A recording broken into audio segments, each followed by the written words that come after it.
É um prazer estar mais uma vez com você através do Encontro com a Palavra. Hoje estamos aqui para mais um Encontro com a Palavra especial de Páscoa. É uma alegria para mim contar com sua participação neste programa. Estamos fazendo um pequeno intervalo na sequência dos nossos estudos para enfocar o ponto crucial que separa o cristianismo de todas as outras religiões do mundo: a esperança que encontramos na ressurreição dos mortos de Jesus Cristo. Leia estes textos bíblicos novamente, 1 Coríntios capítulo 15, versículos 1 a 6, e um texto parafraseado dos capítulos 4 e 5 de 2 Coríntios. E peça a Deus que o ajude a compreender a verdade contida neles. Tenho certeza que essa leitura pode transformar sua vida. Mudou, por exemplo, a vida de um dos presidentes americanos, John Adams, no início do século XIX. Ele estava atravessando a rua quando cruzou com um homem velhinho, muito doente, que atravessava a rua lentamente. Quando John Adams chegou do outro lado da rua, um amigo lhe cumprimentou. "Como vai, John Adams, nesta manhã?" E ele respondeu: "John Adams vai bem, mas a casa onde ele mora vai muito mal. Talvez até ele tenha que se mudar rapidamente. Mas John Adams vai muito bem. Obrigado." Temos aí embutido um conceito teológico. John Adams entendeu a verdade da ressurreição. Foi isso que Paulo ensinou ao falar sobre os valores eternos que constantemente Deus tenta nos dar no decorrer de nossas vidas. Nos capítulos 4 e 5 de 2 Coríntios, Paulo afirma que o eterno é mais valioso do que o temporal. Para muita gente, a vida é tudo e a eternidade é nada. Tem gente que acha que só se vive uma vez aqui na Terra e por isso é melhor aproveitar da melhor maneira possível. Pode ser que tudo se acabe por aqui mesmo, alguns dizem sempre isso, não é verdade? Por outro lado, alguns cristãos extremistas dizem: o que importa é a eternidade. Esta vida aqui não vale a pena. Ou não vale nada, muitos dizem. As Escrituras nos ensinam que a eternidade é tudo, e por isso esta vida é tudo também. A eternidade é o bem maior, e isso dá valor a esta vida. Sem a eternidade, esta vida temporal não teria significado nenhum. Seria uma piada sem graça. Estamos sempre nos preparando para alguma coisa, e se não há mais nada depois desta vida, conforme o apóstolo Paulo fala, de que serve tudo isso aqui? Ouça este trecho do capítulo 15 de Coríntios. Diz assim: se é somente para esta vida que temos esperança em Cristo, somos, de todos os homens, os mais dignos de compaixão. A Bíblia está sempre reafirmando a existência da vida eterna e o seu valor acima da vida temporal. Paulo também ensinou que o espiritual é mais valioso do que o físico.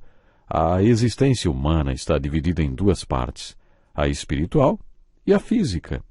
O capítulo 15 de 1 Coríntios e alguns versículos dos capítulos 4 e 5 de 2 Coríntios afirmam que a nossa parte espiritual é mais valiosa do que a nossa parte física. Permita-me parafrasear a descrição que a Bíblia faz da nossa parte física. Intitulei esse texto de um recipiente descartável. É isto que o nosso corpo é. Você sabe o que é um recipiente descartável? Imagine uma lata de refrigerante ou, enfim, um recipiente que você joga fora. É isto que a Bíblia afirma que o seu corpo é: um vaso terreno.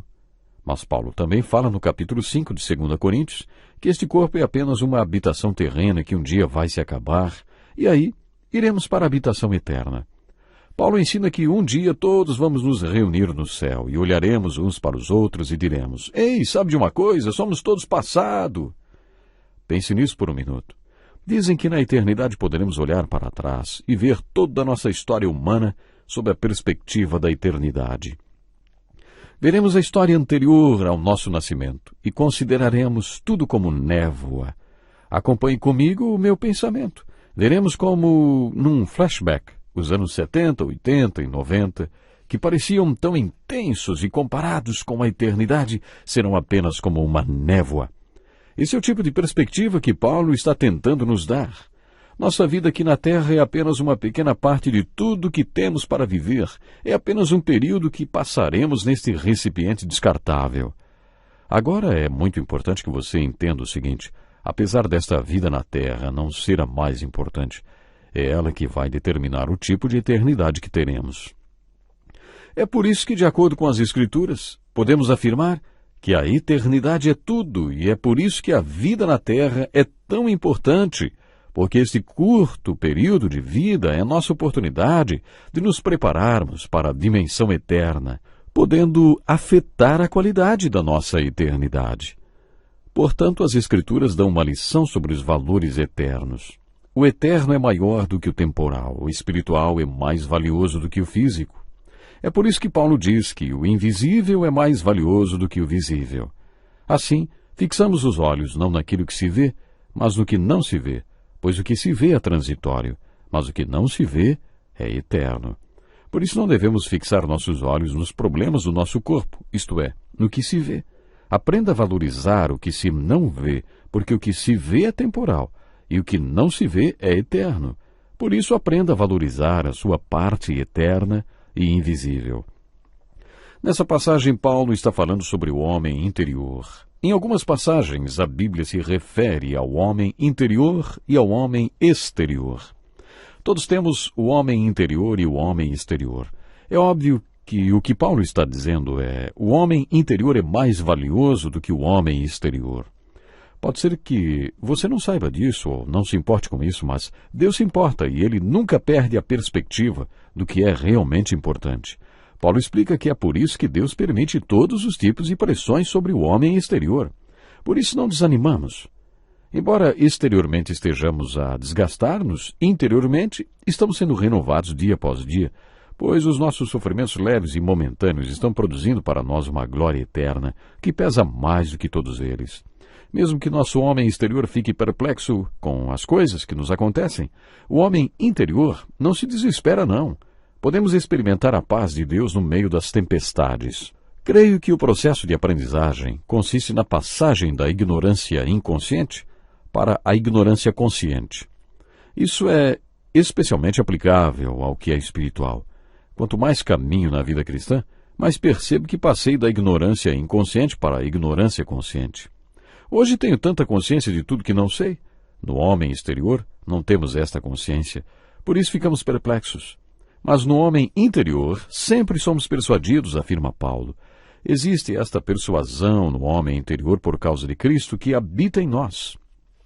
O homem exterior é perseguido, mas ao homem interior Deus dá esta convicção, ou seja, nunca o deixarei, nunca o abandonarei. Depois Paulo falou sobre o homem exterior ser abatido, mas o homem interior continuar perseverando. Por isso nos levantamos e continuamos andando. Paulo afirma que Deus permite a doença e os problemas no homem exterior para que o homem interior cresça, porque Deus sabe que o homem interior é mais valioso. Deus sabe que o eterno é mais precioso. Não sabemos, e mesmo quem sabe, às vezes esquece, não é verdade? E Deus tem seus métodos para nos lembrar, trabalhar nosso homem interior e nos moldar, preparando-nos para a eternidade. Você pode achar que pastores nunca ficam deprimidos, mas eu conversei com um pastor muito deprimido. Ele estava tão deprimido que não conseguia tirar nenhuma palavra das Escrituras para fazer um sermão. Num desses dias, ele decidiu sair para uma caminhada e passou pela construção de uma igreja. Ele não se conformava que estivesse passando por uma depressão. Ali parado, pensando na vida, ele observou o pedreiro que estava sentando pedras no revestimento da igreja. Ele estava trabalhando em uma pedra enorme no formato de uma cruz. Em dado momento, o pedreiro percebeu que estava sendo observado. E aí o pastor lhe perguntou: "O que é que você está fazendo?" O pedreiro apontou para uma cruz na parede da torre da igreja e disse: "Eu estou moldando esta pedra aqui para que ela encaixe lá em cima."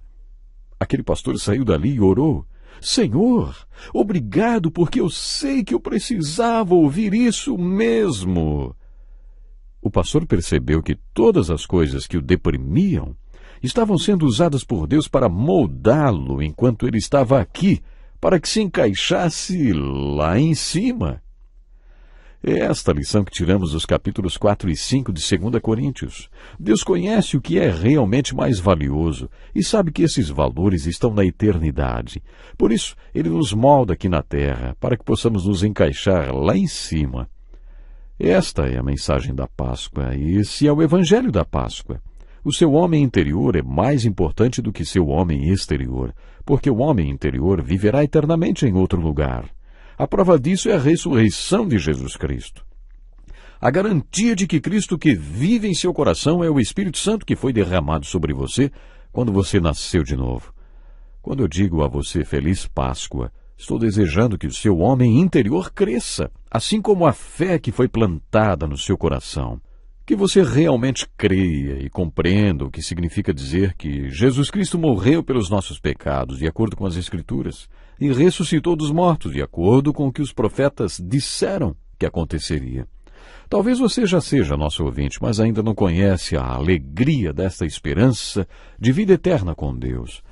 Talvez você tenha consciência que não tem a vida de Cristo nem o poder do seu Espírito em você. Estou aqui para lhe dizer que você pode experimentar esta esperança da nova vida em Cristo hoje e ter certeza da vida eterna. O homem interior é mais valioso do que o homem exterior, porque o homem interior vai viver para sempre em outro lugar. O eterno é mais valioso do que o temporal. E você, querido ouvinte, hein? Pode escolher. Onde você quer passar a eternidade? Com Deus vivendo eternamente em paz ou separado de Deus em morte e tormento eterno? Escolha a vida hoje. Faça comigo esta oração. Jesus Cristo, creio no que sua palavra diz, que o Senhor veio e morreu pelos meus pecados, exatamente como a Bíblia profetizou. Creio que o Senhor levantou-se dentre os mortos, como disse que faria, provando que é Deus. Hoje eu escolho segui-lo. Ajude-me a segui-lo em fidelidade todos os dias. Obrigado pelo seu amor. Obrigado pela vida eterna de paz. Fortaleça o meu homem interior. Amém. Deus lhe abençoe grandemente. Alegre-se na esperança que temos por causa da ressurreição de Jesus. Até o próximo programa. Este é um estudo escrito pelo Dr. Dick Woodward, na voz do pastor Edson Bruno.